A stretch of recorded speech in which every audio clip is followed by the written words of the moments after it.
Salut à tous, alors j'espère que vous allez bien. Ben oui, ça fait longtemps que je n'avais pas publié de vidéo.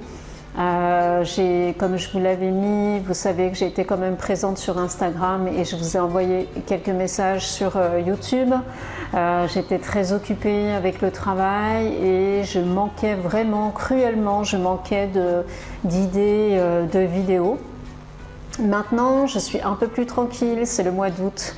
Je suis en vacances et je suis très contente de vous retrouver et de refaire des vidéos pour vous et pour vous aider dans votre apprentissage de la langue.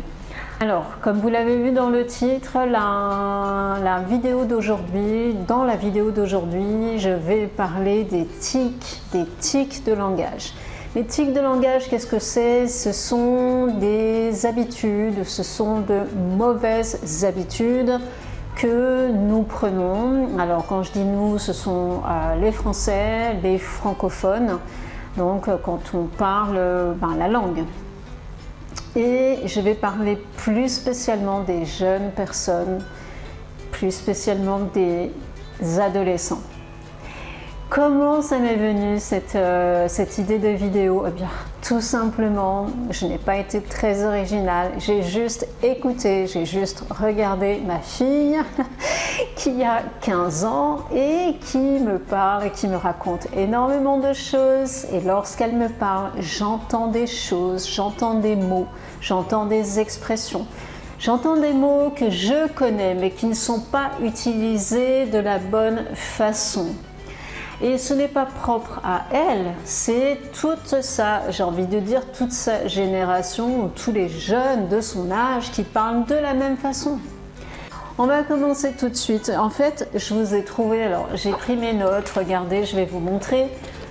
Moi je suis la vieille école, je n'ai pas écrit ça sur l'ordinateur, mais j'ai écrit ça sur mon cahier, voilà.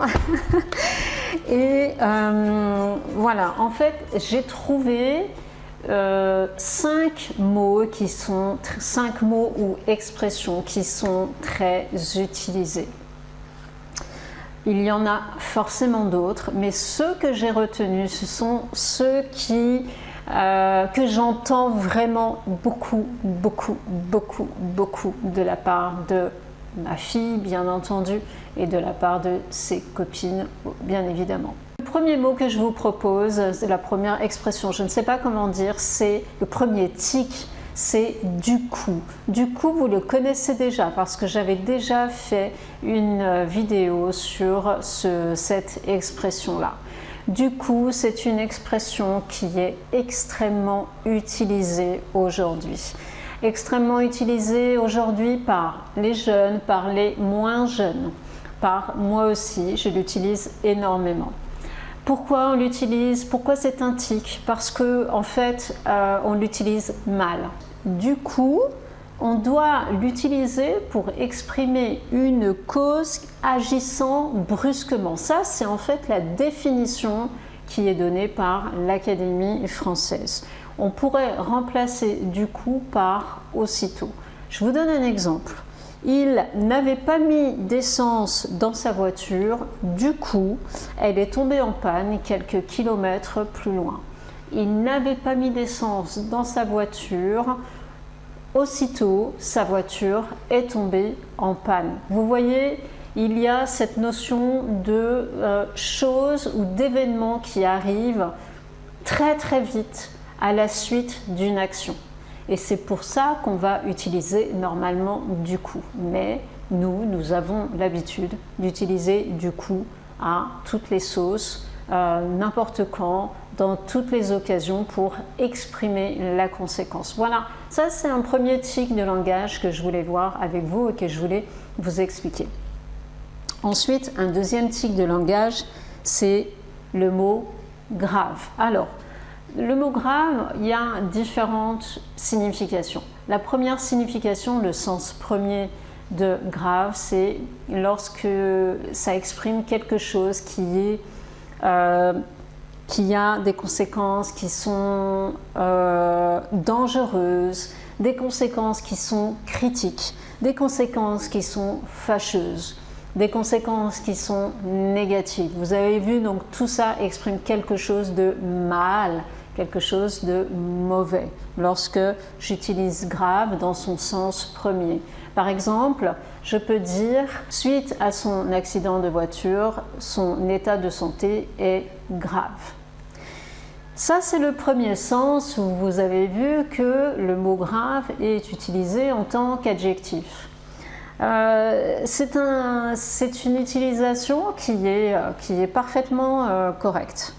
Une autre utilisation, et c'est celle-là qui est le tic de langage, c'est lorsque on utilise grave en tant qu'adverbe.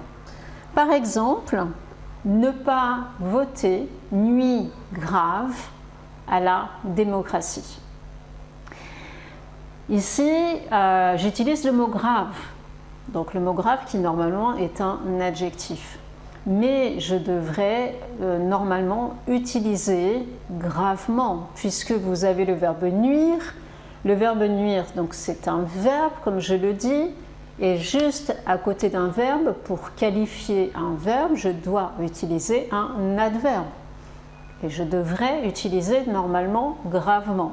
Mais on utilise grave. Et le mot grave, on l'utilise énormément pour remplacer un peu cet adverbe. Pendant que j'y pense, attention parce que tout ce que je vous donne, c'est du registre familier. Ça ne s'écrit pas. Ça se dit, ça s'entend, mais ça ne s'écrit pas. Par rapport au mot grave, on peut aussi l'utiliser tout seul. Par exemple, à la suite d'une question. Si je pose la question « Alors, tes vacances, c'était comment? C'était bien ?» La personne peut me dire « Ah ouais, grave !» Grave, normalement, ce n'est pas le sens de super, ce n'est pas le sens de bien, mais vous voyez là ici, on l'utilise comme quelque chose qui va exprimer quelque chose qui est bien pour exprimer l'exaltation de la personne, la grande satisfaction de la personne. Troisième tic de langage, c'est trop. Alors trop, c'est vraiment trop utilisé. Lorsque j'utilise cette phrase, c'est trop utilisé, je l'utilise et je l'utilise correctement, puisque trop, ça exprime quelque chose d'excessif, n'est-ce pas? C'est excessif. Donc quand je dis trop utilisé, ça veut dire qu'on l'utilise, comme je l'ai dit tout à l'heure. Pour le premier exemple, on l'utilise à toutes les sauces. Vraiment, c'est toutes les sauces. Par exemple, ce film, c'était trop bien, elle est trop gentille. C'est trop nul. Lorsque des personnes vont qualifier quelque chose qu'ils ne sont pas contents, ils vont dire « c'est trop nul ». Même les enfants vont pouvoir dire « c'est trop nul ». Donc, le trop, c'est là on pourrait utiliser tout simplement c'est très nul ou c'est extrêmement nul par exemple, ou c'est très bien ou c'est vraiment bien. Ensuite un quatrième tic de langage que moi je n'utilise pas mais que j'entends très très souvent de la part soit de ma fille ou alors de ses amis, c'est en mode.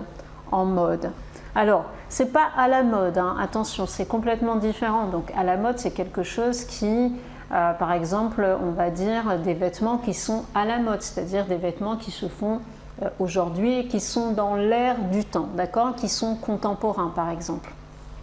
Mais en mode, là, c'est complètement différent. Alors, il faut savoir que en mode, au départ, c'est utilisé en musique.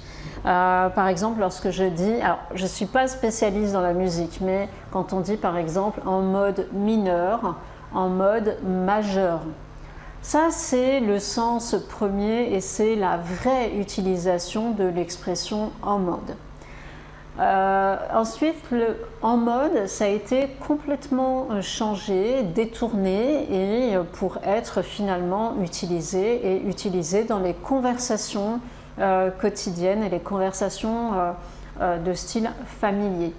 Qu'est-ce que ça veut dire en mode aujourd'hui? Donc le en mode qui est utilisé par les jeunes. Alors en fait c'est pour pour apprécier quelque chose ou alors pour exprimer la manière dont a été fait quelque chose ou alors pour exprimer l'état de quelque chose ou de quelqu'un, par exemple. Ça peut être aussi lorsqu'on va porter un jugement sur quelqu'un. Par exemple, dans cette conversation, il lui a répondu en mode « cause toujours ». Dans cette phrase, elle signifie que pendant la conversation, il lui a répondu en montrant que ce que disait l'interlocuteur, ça ne l'intéressait pas. Donc, en montrant que la conversation, finalement, ne l'intéressait pas. D'accord ? Je peux dire aussi, si je parle de moi, je peux dire par exemple, je suis en mode off. Là, en ce moment, je suis en mode off. Alors, qu'est-ce que c'est en mode off ? Ça veut dire que je me suis mise... puisque j'ai travaillé et donc j'ai énormément travaillé. Maintenant, j'ai arrêté de travailler. Je me suis mise dans l'état, c'est un état, dans l'état de vacances. Voilà, mode off, ça veut dire que je suis fermée, je suis entre guillemets, je suis éteinte et je suis tranquille, je suis calme. Voilà. Je pourrais dire aussi, je suis en mode pause. En mode pause, ça veut dire que, voilà, en ce moment, je suis dans un état où j'ai arrêté pendant un moment de travailler, je ne fais rien, je me repose. Voilà. Je dis que par rapport à la musique, le en mode, ça a été détourné parce que au départ, on parlait de la musique en mode majeur, en mode mineur, et après, donc on a changé. Et puis aussi, vous pouvez voir, par exemple, vous savez, les modes d'emploi des appareils, quand on achète un appareil, par exemple, et quand on parle plus particulièrement d'une télévision, on peut parler aussi de la télévision qu'elle est en mode veille. En mode veille, ça veut dire que la télé, elle n'est pas complètement éteinte. Je n'appuie pas sur le bouton de la télévision pour l'éteindre, mais je vais simplement appuyer sur le mode éteindre avec la télécommande. Donc ma télévision n'est pas complètement éteinte, elle est en mode veille. Mon ordinateur aussi peut être en mode veille, par exemple.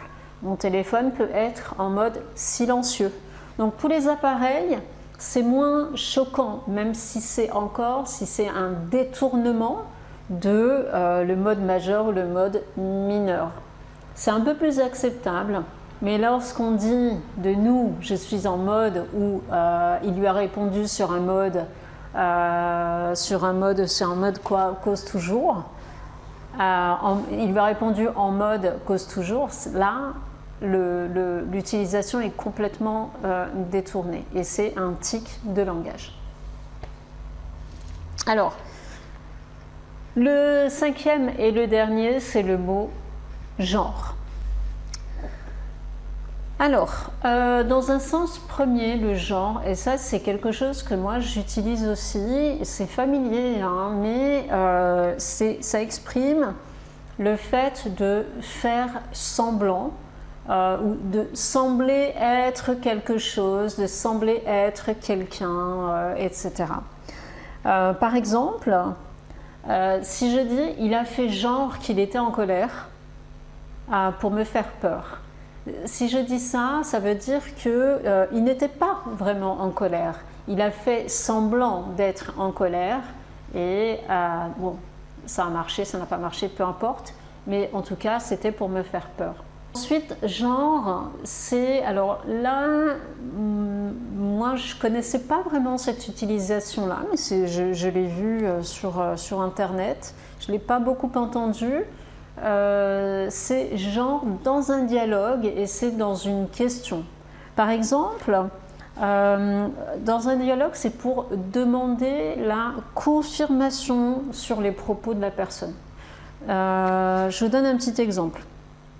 Dans le dialogue, la première personne dit « Waouh, le prof m'a dit que j'avais fait un super travail. Et l'autre personne va dire genre. Et en fait, ça veut dire vraiment, je te crois pas. Et l'autre personne va dire si, si, c'est vrai. Vous voyez, donc là, dans ce dialogue-là, une personne raconte quelque chose et une autre personne va dire genre pour demander la confirmation, pour dire ah ouais, c'est vrai. Et là, on va dire ouais, ouais, c'est vrai, si, si, je t'assure, c'est vrai. Vous voyez? Donc, c'est pour demander la confirmation. Alors, je vous ai donné 5 mots, 5 petites expressions que donc moi j'utilise du coup. J'utilise trop, bien sûr, ça j'utilise. En mode, j'utilise pas. Genre, oui, alors ça dépend, comme je vous l'ai dit, j'utilise la première utilisation. Et ensuite, ouais, ben c'est tout. Est-ce qu'il faut les utiliser? Est-ce qu'il ne faut pas les utiliser?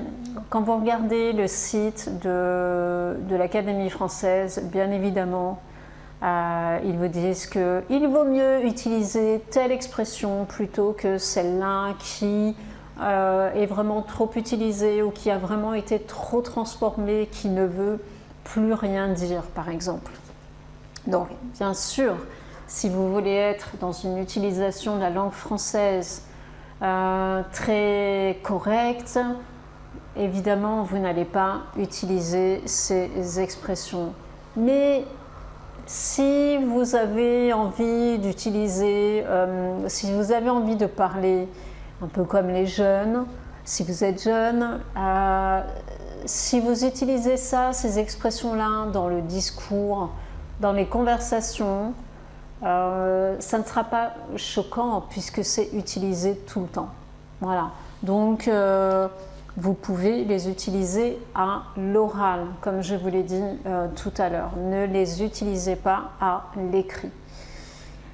Qu'est-ce que je voulais vous dire d'autre? Et puis aussi, mais ça c'est une autre question, c'est qu'il faut... Je pense qu'il ne faut pas complètement rejeter, même si, il ne faut pas dire « Oh là là, attention, ouais, c'est du langage jeune, c'est complètement déformé, il faut arrêter un petit peu de transformer la langue française. » Non, je ne suis pas vraiment d'accord.